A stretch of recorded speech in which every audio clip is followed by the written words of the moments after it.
El zar de todas las Rusias. Antes de nada, os voy a contar una anécdota histórica.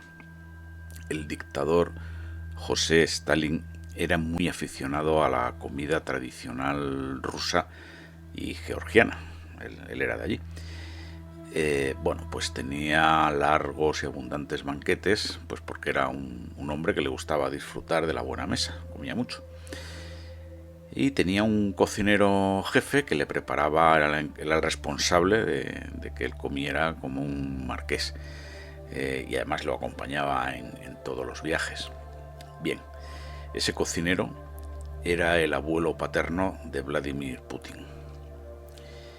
En esta guerra que ha comenzado ayer, no voy a tomar partido por ningún bando. Este es un blog destinado al misterio y poco o nada tiene que ver con la política o la geoestrategia. Además lo siguen más de 600 personas. Entiendo que de muy diversas extracciones sociales y políticas, y yo tengo que analizar los hechos de forma lo más aséptica posible. Esto no es una web de banderías. Aún así voy a dar mi opinión y la voy a dar sin cortarme ni un pelo. Y ya veréis al final cómo esa opinión no está tanto sustentada en prejuicios políticos en absoluto, sino más bien en consideraciones psicológicas, esotéricas y espirituales, que eso sí es materia propia de esta oscura cripta. A mí me gusta la música militar y los desfiles de todo tipo de ejércitos y países, no tengo una preferencia especial. En particular, todos los meses de mayo en Rusia se celebra un enorme desfile militar en conmemoración del Día de las Fuerzas Armadas, como si fuera aquí en España o algo similar, ¿no? El desfile dura pues más de una hora, lo publican siempre en internet, lo retransmite Russia Today, y la verdad es que es espectacular, ¿no? Para que le guste, lógicamente. Tengo el de varios años descargado, pero fijaros, hay una cosa que siempre me llamó la atención en ese desfile. Empieza con un grupo de 8 soldados con uniformes tradicionales del siglo XVIII y que están desfilando al paso de la oca en grupos de 4, ¿vale?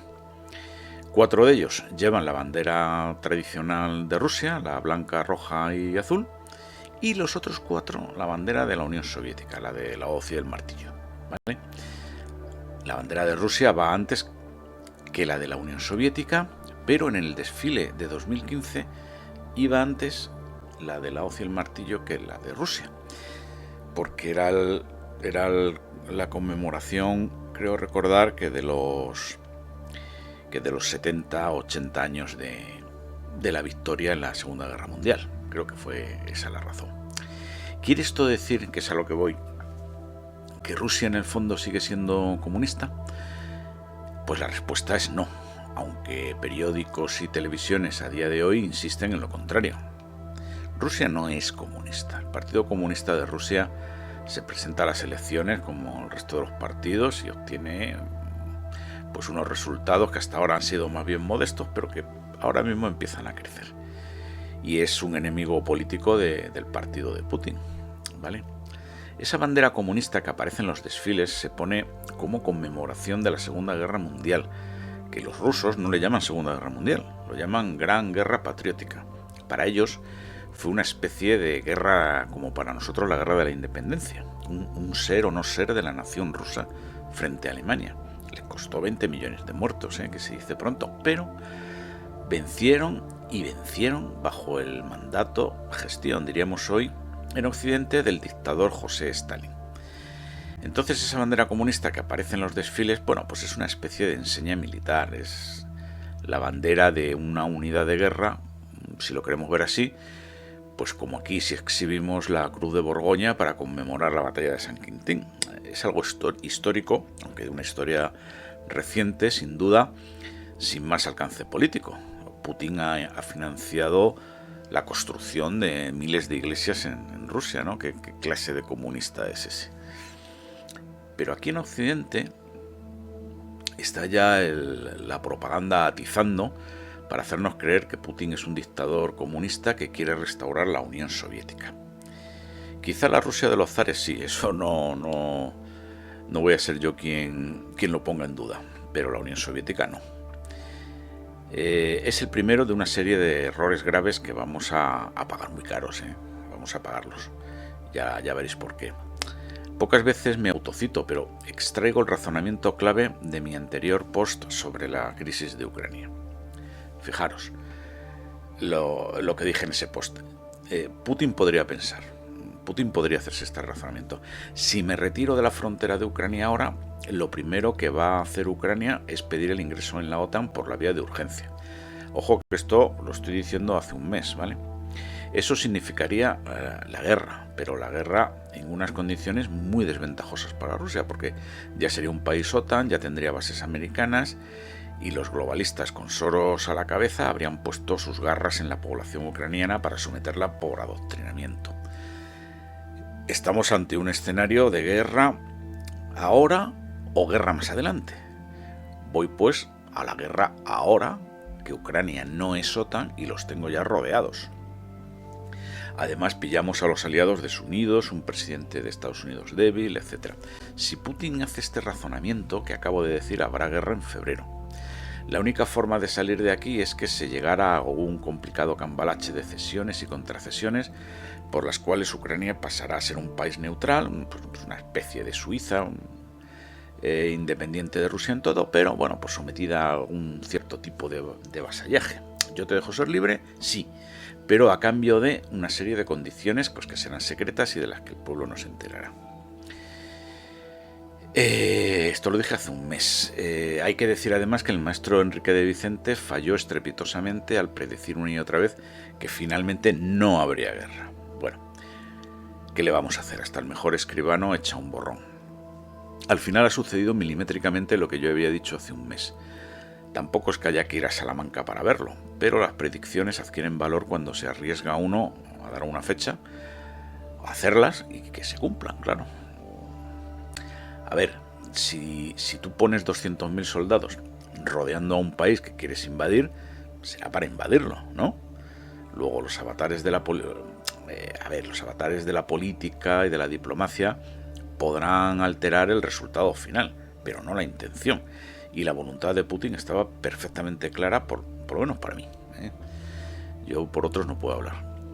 Y de esto pues va un poco mi teoría, mi tesis, lo que yo quiero explicar en este post. De voluntad. Yo quiero que veáis, si tenéis la ocasión, una foto de Putin, cualquiera, y la comparéis con otros dictadores del siglo XX, como por ejemplo Hitler, Stalin, Mussolini, pero también con grandes generales de la época, Rommel, Guderian o Göring. También con las de algunos políticos como Himmler o Goebbels. Todos, si os fijáis, incluido Putin, todos tienen un gesto serio, quizá envejecido, como si fueran mucho más mayores de lo que realmente eran. Recordemos que Hitler, por ejemplo, no llegó a cumplir los 60 y con 50 y pocos parecía ya un anciano.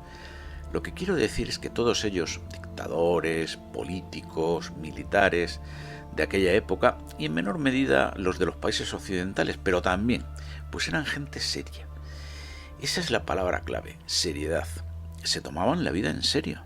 La vida, la muerte, la guerra, la paz, eran para ellos cosas muy serias. Nos caerán mejor o peor, seguro que nos caen muy mal la mayoría. Más simpáticos o más antipáticos, seguro que muy antipáticos. Pero todos ellos pensaban que la historia era algo trascendente, que la guerra era algo muy importante y muy serio, porque podría implicar grandes pérdidas y un riesgo muy elevado de perderlo todo, incluida la vida, hasta para ellos que estaban situados en lo alto de la pirámide de mando.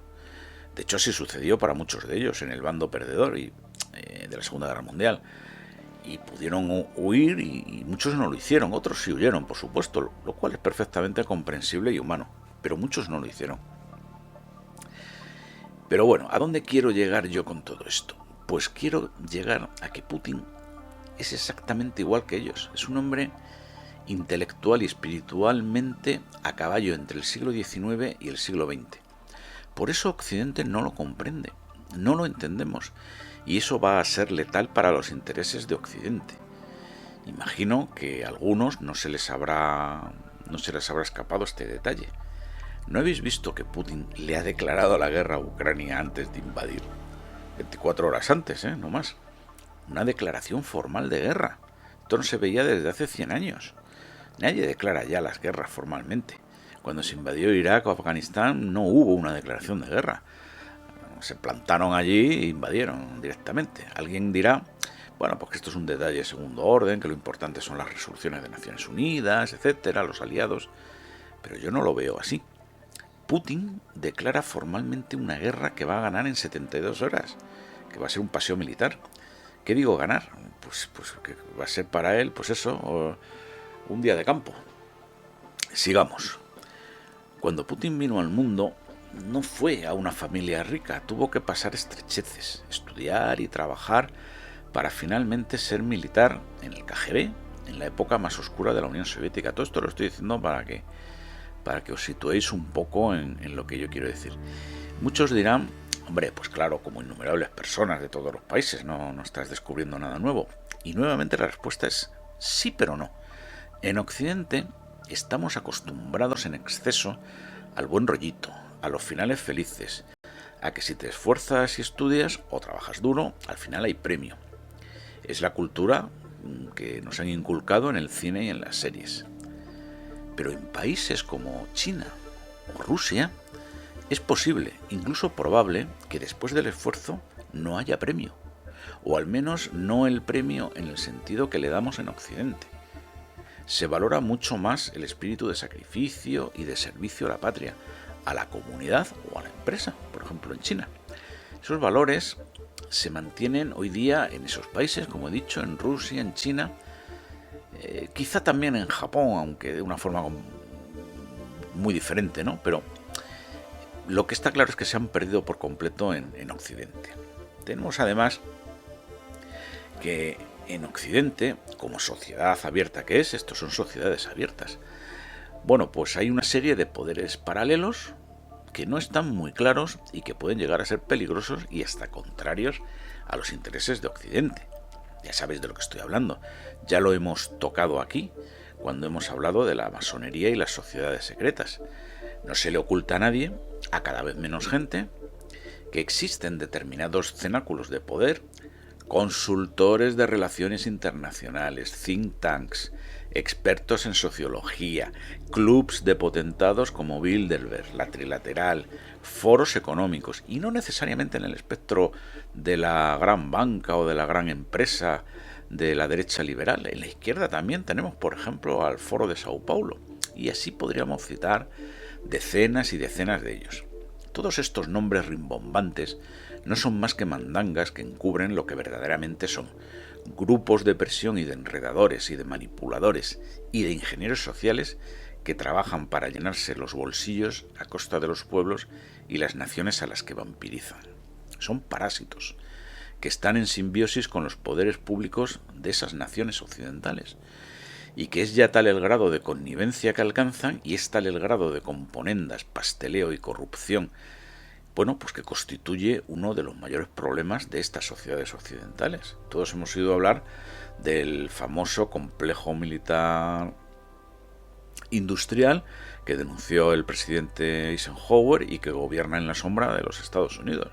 Es un grupo de presión inmenso que pone y quita presidentes, que empieza y termina guerras y que probablemente estuvo detrás del asesinato de Kennedy. Aunque bueno, yo tengo una teoría un poco más particular que ya diré cuando toque. Pues bien, este tipo de organizaciones secretas no existe en países como Rusia o China. Allí el Estado, que representa al pueblo, más perfecta o más imperfectamente, con más oposición o menos oposición, yo no digo que no, pues ese poder central lo es todo y ejerce todo el poder que hay. Es decir, el 100% del poder que hay en Rusia o en China es ejercido por el presidente del gobierno, por el poder ejecutivo. Luego habrá grupos anejos económicos, personas que influyan, por supuesto, como en todas las sociedades, ¿vale? Como es natural, hay grupos de influencia, personas más o menos relevantes, intereses económicos indudables, como en todos los países, pero no constituyen grupos de poder que rivalizan, incluso que someten al poder del Estado como sí ocurre en Occidente, ¿vale? Es una gran diferencia. Está por otro lado la capacidad de sufrimiento de pueblos como el ruso o el chino. Aquí en Occidente hemos inventado el término zona de confort. Bueno, pues que es el estadio más alto de abulia, cobardía y pereza. Todos tenemos derecho a nuestra zona de confort, que no es otra cosa que encerrarnos en nuestro cuarto con nuestra serie, nuestro videojuego preferido, nuestra comida, nuestra bebida, y que nadie nos moleste, que nadie nos importune. Todos son derechos, no existen obligaciones, porque nadie debe osar sacarnos de nuestra zona de confort.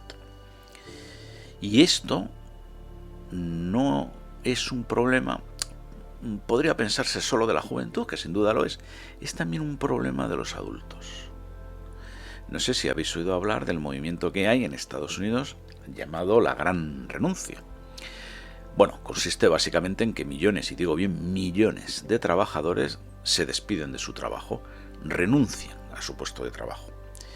Y más de uno dirá, y con razón, pero es que hay que comer, ¿cómo se puede uno despedir de su trabajo así por las buenas?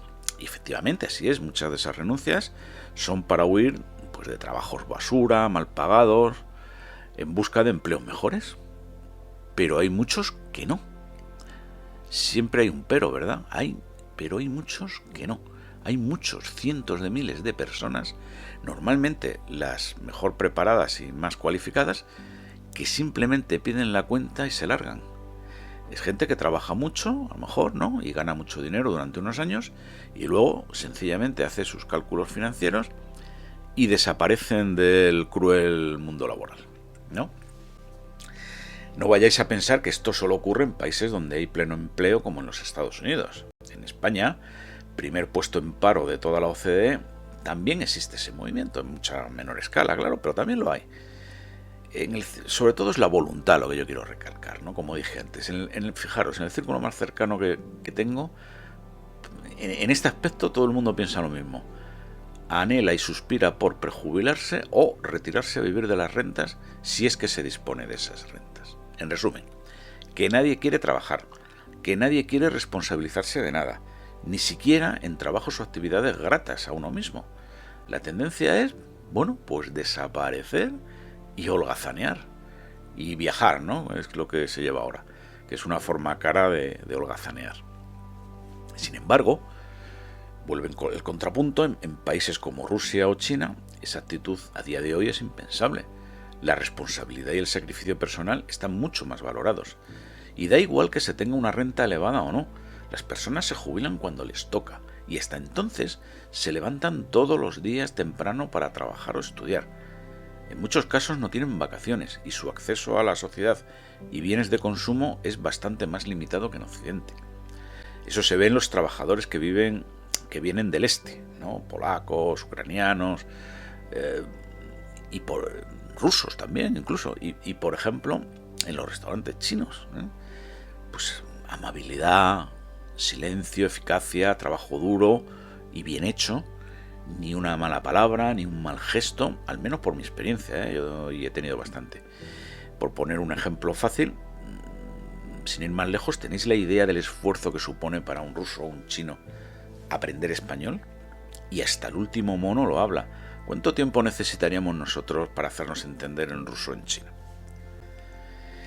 En fin, seguiría con muchos más ejemplos sociológicos, incluso de la vida cotidiana, para ejemplificar las enormes diferencias sociales y de valores personales y comunitarios que existen entre Occidente y Rusia. Pero creo que sabéis por dónde voy. Es muy difícil derrotar a un enemigo que está dispuesto a matar y a morir. ¿Lo estamos nosotros?